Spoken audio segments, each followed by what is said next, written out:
अभी हल्की हल्की सी बारिश हो रही थी और प्रिया की ऑफिस से छुट्टी का वक्त था। छुट्टी के बाद प्रिया ने सोचा ऑटो बुक कर लेती हूँ। अगर बस का इंतज़ार किया तो भीग जाऊँगी।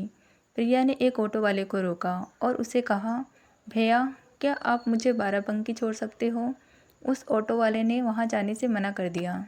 थोड़ी देर प्रिया वहीं रोड पर ही खड़ी रही और दूसरे ऑटो वाले को देखने लगी।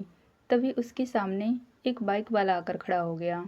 वो बाइक वाला और कोई नहीं बल्कि प्रिया का ही ऑफिस का एक लड़का है जिसका नाम राहुल है। राहुल ने प्रिया से कहा, लगता है तुम किसी ऑटो वाले का वेट कर रही हो। प्रिया ने मुंह बनाते हुए कहा, हाँ तो तुमसे मतलब। राहुल ने कहा, देखो रात होने वाली है और बारिश भी हो रही है।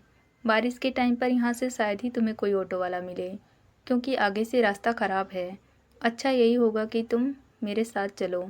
थोड़ी देर सोचने के बाद प्रिया राहुल के बाइक पर बैठ गई। दरअसल राहुल प्रिया का बॉयफ्रेंड था और प्रिया राहुल से किसी बात को लेकर नाराज़ थी। इसी वजह से प्रिया राहुल के साथ जाना नहीं चाहती थी। कई दिनों से राहुल प्रिया को मनाने की कोशिश कर रहा था, लेकिन बात ही कुछ ऐसी थी कि प्रिया का गुस्सा ख़त्म ही नहीं हो रहा था। लेकिन राहुल ने भी ठान लिया था कि आज मैं प्रिया को मनाकर रहूँगा।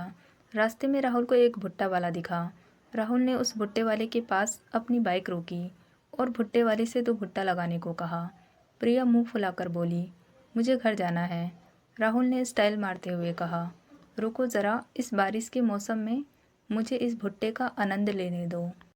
प्रिया वहीं रखी स्टूल पर बैठ गई और राहुल उसके सामने खड़ा होकर भुट्टा खाने लगा।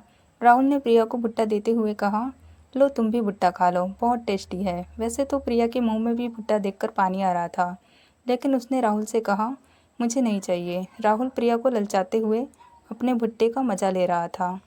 उसने एक बार फिर प्रिया को भुट्टा देते हुए कहा, तुम इसे खाकर देखो, बहुत टेस्टी है। इस बार प्रिया ने मना नहीं किया और राहुल के साथ वो भी भुट्टे का आनंद लेने लगी।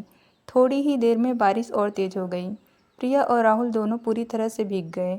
उन्हें छिपने के लिए एक टूटा फूटा घर दिखाई दिया जहाँ शायद कोई रहता नहीं था। राहुल ने प्रिया से कहा, चलो हम थोड़ी देर यहीं रुक जाते हैं, जब बारिश थोड़ी कम हो जाएगी तब घर चले जाएंगे। प्रिया ने कहा, ठीक है।